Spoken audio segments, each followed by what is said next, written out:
मायका बना ससुराल। नेहा की उम्र 25 वर्ष थी। नेहा के अलावा उसके घर में बस उसकी माँ रहती थी। नेहा अपनी माँ से बहुत प्यार करती थी, लेकिन वे शादी नहीं करना चाहती थी क्योंकि उसको लगता था कि शादी के बाद उसे अपनी माँ को छोड़ना पड़ेगा। नेहा बेटा, हमारा इस दुनिया में कोई नहीं है।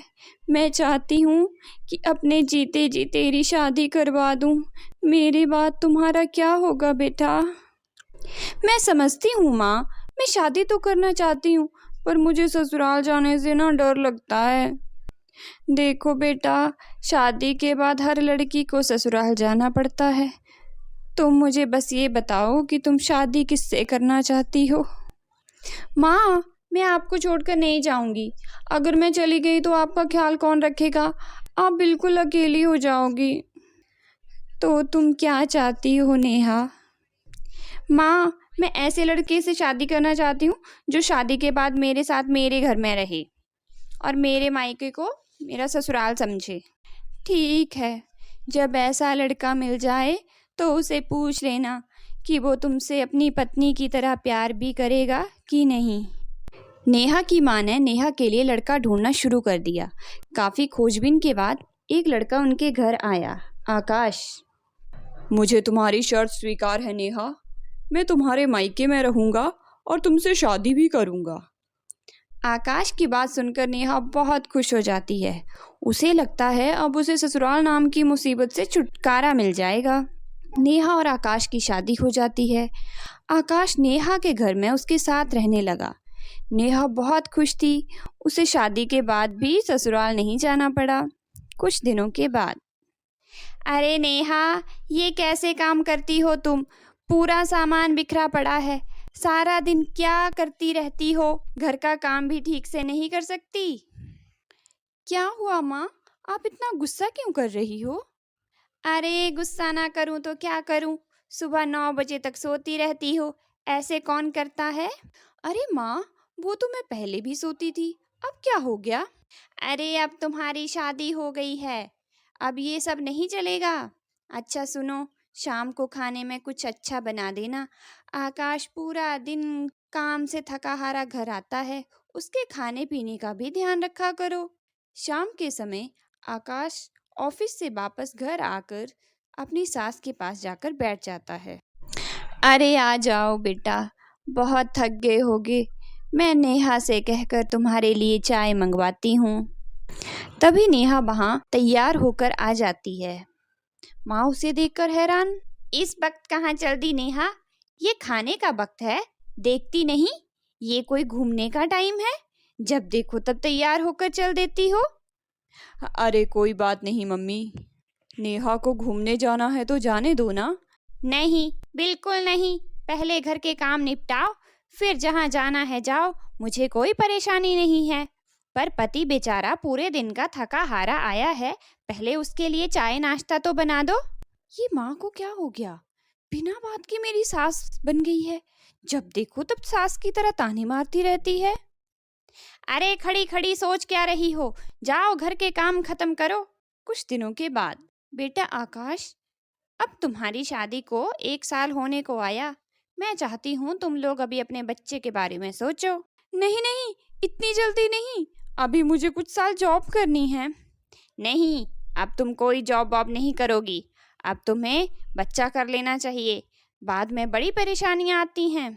माँ तो बिल्कुल सास बन गई है। हे भगवान, अब मैं क्या करूँ? मुझे लगा मायके में रहूंगी तो ससुराल वाला फील नहीं आएगा, लेकिन यहाँ तो कुछ और ही चल रहा है। अगले दिन रात के समय जब आकाश नेहा के पास रूम में जाता है, आकाश, क्या हम कुछ दिनों के लिए तुम्हारे घर जा सकते हैं? मेरा मतलब है, जब से हमारी शादी हुई है मैं एक बार भी अपने ससुराल नहीं गई। क्यों नेहा, ऐसा क्या हो गया? तुम तो अपने ससुराल कभी जाना ही नहीं चाहती थी। नहीं नहीं, ऐसी बात नहीं है। वो क्या है ना, मैं अपनी सासू माँ के साथ थोड़े दिन रहना चाहती हूँ। हाँ हाँ, क्यों नहीं, कल ही चलते हैं। अगले दिन आकाश नेहा को लेकर अपने घर पहुँच जाता है। आकाश के माता पिता उन्हें देखकर बहुत खुश होते हैं। अरे आओ आओ बहू, हमें तो बहुत अच्छा लग रहा है तुम्हें ससुराल में पहली बार देखकर। अरे अविनाश, हमारी बहू को कहीं घुमाते फिराते भी होगे नहीं? नई नई शादी हुई है भाई, अब नहीं घूमोगे तो फिर कब घूमोगे? मैंने तुम दोनों के लिए रेस्टोरेंट में एक टेबल बुक करवाई है। आज तुम दोनों डिनर पर जाकर आना, ठीक है? अब तुम लोग अपने रूम में जाकर आराम करो, बहुत थक गए होंगे। मम्मी जी, आप मुझे घर का काम और किचन का सामान बता दीजिए, मैं शाम का खाना बनाकर फिर चली जाऊंगी। अरे नहीं बहू, कैसी बात करती हो? तुम जाओ और डिनर पर जाने की तैयारी करो, काम मैं संभाल लूंगी। अरे मेरी सास तो बड़ी कूल है, मैं तो बेकार में इतना डर रही थी। कुछ दिनों के बाद सुबह के समय, नेहा, तुम पूरा दिन करती क्या हो? हाँ नेहा, घर का तो इतना काम नहीं होता, फिर पूरा दिन अपने कमरे में क्या करती रहती हो? कुछ काम कर लिया करो। अब आई ना असलियत सामने, आखिर ससुराल अपना रंग दिखाने लगा। वही मैं सोचूं, इतने दिनों से ये लोग कुछ बोल क्यों नहीं रहे हैं? अरे बहू, अब सोचती ही रहोगी कि कुछ बोलोगी भी? कुछ करना है कि नहीं? ऐसे सारा दिन बेकार पड़े रहना अच्छी बात नहीं है बहू। तुम्हारी सास ने पूरी जिंदगी काम किया है, अब तुम्हारी बारी है। ठीक है मम्मी जी, पापा जी, मैं अब से घर के सारे काम करूंगी। मुझे पता होना चाहिए था, ये मेरा ससुराल है। अरे बहू, हम घर के काम की बात नहीं कर रहे, हम तो तुम्हारी जॉब की बात कर रहे हैं। इतनी पढ़ी लिखी हो, तुम्हें ऐसे फालतू नहीं रहना चाहिए। और हाँ बेटा, मैंने हमेशा जॉब की है और चाहती हूँ कि तुम भी जॉब करो। अरे मुझे लगा आप मेरे घर के काम ना करने से नाराज़ हैं, लेकिन मम्मी जी, जॉब तो मैं कर लूँगी, पर माँ कह रही थी कि अब हमें बच्चे के बारे में सोच लेना चाहिए। अरे बच्चा होने से पहले जॉब लग गई तो आगे की लाइफ सेटल हो जाएगी, नहीं तो पूरी ज़िंदगी घर के कामों में पिसती रहोगी। पहले जॉब करो, फिर बच्चा कर लेना। मैं तो बेकार ही डर रही थी।